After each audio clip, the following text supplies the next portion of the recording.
지금 연준이 정말 아슬아슬한 줄타기를 하고 있습니다. 금융 시스템 전체가 말 그대로 벼랑 끝에 서 있는 상황인데요. 오늘 이 위태로운 상황의 실체가 도대체 뭔지 한번 제대로 파헤쳐 보겠습니다. 아니, 이상하지 않으세요? 시스템 안에는 수조 달러, 그러니까 어마어마한 돈이 넘쳐 흐르고 있다는데 어떻게 시장은 정작 현금이 부족할까봐 두려워하는 걸까요? 네, 오늘 저희가 바로 이 거대한 역설의 실체를 파헤쳐 보려고 합니다. 이 문제를 이해하려면요, 딱 두 가지 그림을 머릿속에 그리시면 됩니다. 바로 부서지기 직전인 낡은 배관과 물이 넘쳐 흐르는 거대한 저수지예요. 이게 한 시스템 안에 동시에 존재한다는 게 핵심입니다. 배관 쪽을 보면 당장 물이 끊겨서 시스템 전체가 멈출 지경인데, 저수지 쪽을 보면 물이 너무 많아서 장기적으로는 홍수, 즉 인플레이션이 걱정되는 거죠. 정말 기이한 상황이죠. 자, 그래서 오늘 이런 순서로 한번 따라가 보겠습니다. 먼저 왜 시스템이 벼랑 끝에 서 있다고 하는지 그 문제를 진단해보고요. 그리고 그 원인 중 하나인 사라지는 안전망을 들여다보겠습니다. 그런 다음엔 넘쳐나는 현금의 바다를 살펴보고 이 두 문제 사이에서 줄타기하는 연준의 딜레마는 무엇인지, 마지막으로 앞으로 어떻게 될지 전망까지 짚어보겠습니다. 네, 첫 번째 이야기입니다. 벼랑 끝에 선 시스템. 도대체 왜 이렇게 서로 말이 안 되는 것 같은 경고등이 동시에 번쩍이고 있는 건지 지금부터 살펴보겠습니다. 금융 시스템이 얼마나 건강한지를 보려면 딱 두 가지만 기억하시면 돼요. 앞서 말씀드렸던 매일 현금을 이리저리 옮기는 배관하고요. 그리고 경제 전체에 돈이 얼마나 있는지를 보여주는 저수지. 바로 이 두 가지입니다. 그런데 지금 문제는 뭐냐면 이 배관과 저수지 양쪽에서 동시에 터지고 있다는 겁니다. 자, 그럼 두 번째로 넘어가서 이 사라져가는 안전망에 대해 이야기해 보겠습니다. 이제 시스템의 배관 문제를 좀 더 깊숙이 들여다볼 시간인데요. 여기서 말하는 사라진 충격 흡수 장치가 과연 무엇인지 한번 알아보죠. 여기서 정말 중요한 개념이 하나 나옵니다. 바로 영레포, 영어로는 RRP라고 하는데요. 이게 뭐냐면 연준이 시중에 돈이 너무 많이 돌아다닐 때 이걸 잠시 흡수해주는 도구예요. 일종의 안전밸브 같은 거죠. 단기 자금이 너무 넘쳐서 과열될 것 같으면 이 RRP라는 창고를 통해서 연준이 잠시 돈을 걷어들여서 보관해주는 그런 완충 장치 역할을 하는 겁니다. 자, 이 표를 한번 보세요. 정말 놀라운 변화가 보입니다. 한때 2조 달러가 넘었어요. 우리 돈으로 하면 2,700조 원. 상상도 안 가는 돈이죠. 이랬던 RRP 잔액이 어떻게 됐을까요? 2025년 11월 데이터를 보니까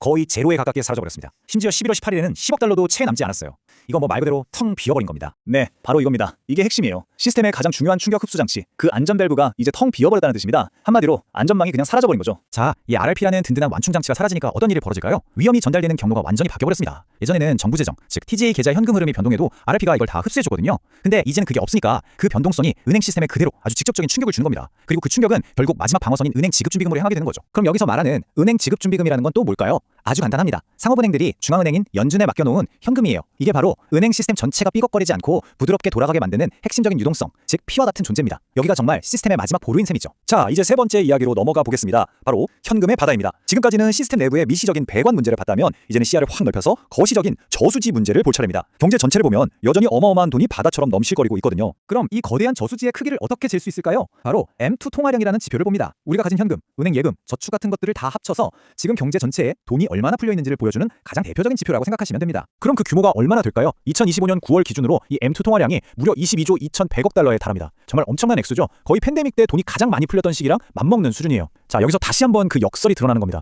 배관은 바싹 말라가고 있는데 저수지는 여전히 물로 가득 차서 넘실거리고 있는 거죠. 바로 이 그래프가 그 상황을 아주 명확하게 보여줍니다. 보시면 돈이 풀리는 속도, 즉 M2 통화량 증가율이 연 5.09%예요. 그런데 같은 기간 물가 상승률, 즉 인플레이션은 3.01%입니다. 이게 무슨 뜻이겠어요? 시중에 풀리는 돈의 속도가 물건값이 오르는 속도보다 훨씬 더 빠르다는 겁니다. 당연히 이건 계속해서 인플레이션 압력으로 작용할 수밖에 없겠죠. 자, 이제 네 번째입니다. 연준의 아슬아슬한 줄타기. 지금까지 저희가 살펴본 이 두 가지 서로 완전히 다른 문제를 한번 합쳐서 생각해보죠.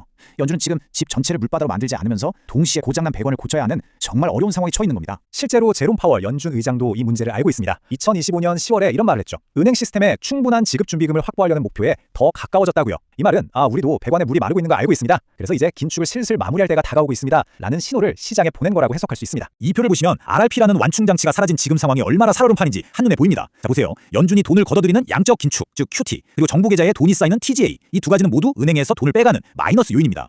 예전에는 RRP 잔액이 줄어드는 게 플러스 요인이 돼서 이걸 막아줬는데 이제는 그 방패가 완전히 사라져버린 거죠. 그러다 보니 특히 정부 자금의 변동성 같은 외부 충격이 그대로 시장을 흔드는 직접적인 위협이 된 겁니다. 그래서 이게 바로 연준이 빠진 딜레마의 핵심입니다. 한쪽에서는 배관을 고쳐야 해요. 그러려면 당장 단기 자금 시장이 마르는 걸 막기 위해 양적 긴축, QT를 멈춰야 합니다. 그런데 다른 한쪽에서는 저수지물을 빼야 합니다. 즉 아직도 넘쳐나는 M2 통화량이 일으키는 인플레이션을 잡기 위해 고금리를 계속 유지해야 하는 거죠. 이 두 가지 목표는 완전히 반대 방향을 가리키고 있습니다. 정말 진퇴양난이죠. 자, 그럼 마지막으로 앞으로는 어떻게 될지 그 전망을 한번 살펴보겠습니다. 과연 우리는 앞으로 어떤 지표들을 눈여겨봐야 하고 이 상황의 끝에 어떤 질문이 남아있는지 한번 정리해보죠. 지금까지의 모든 내용을 이 표 하나로 딱 요약할 수 있겠습니다. 2025년 11월 현재 상황입니다. RRP 잔액은 거의 제로, 그래서 미시적인 배관은 극도로 취약해졌습니다. TGA의 변동성은 이제 시장에 직접적인 스트레스를 줍니다. 은행 지급준비금은 이제 슬슬 충분한 수준에 가까워져서 QT가 곧 끝나겠구나 하는 신호를 주죠. 하지만 거시적인 저수지를 보면 M2 통화량은 여전히 22조 달러가 넘는 수준이라 인플레이션 위험은 사라지지 않았습니다. 모든 지표가 이 딜레마를 가리키고 있는 거죠. 자, 그럼 이 복잡해 보이는 이야기가 우리에게 왜 중요할까요? 바로 우리가 매일같이 보는 시장에 직접적인 영향을 주기 때문입니다. 최근에 시장 변동성이 왜 이렇게 커졌을까? 연준은 왜 금리 결정을 두고 저렇게 신중할까? 하는 질문들의 답이 바로 이 배관과 저수지 문제에 숨어 있는 겁니다. 그리고 무엇보다 중요한 건 지금 이 상황이 언제든 단기자금 시장에 예상치 못한 충격이 닥칠 수 있다는 아주 강력한 경고 신호라는 점입니다. 결국 모든 이야기는 이 하나의 질문으로 돌아옵니다. 과연 연준은 집을 온통 물바다로 만들지 않으면서 이 위태로운 배관을 무사히 고쳐낼 수 있을까요? 지금 전 세계 시장이 바로 그 답을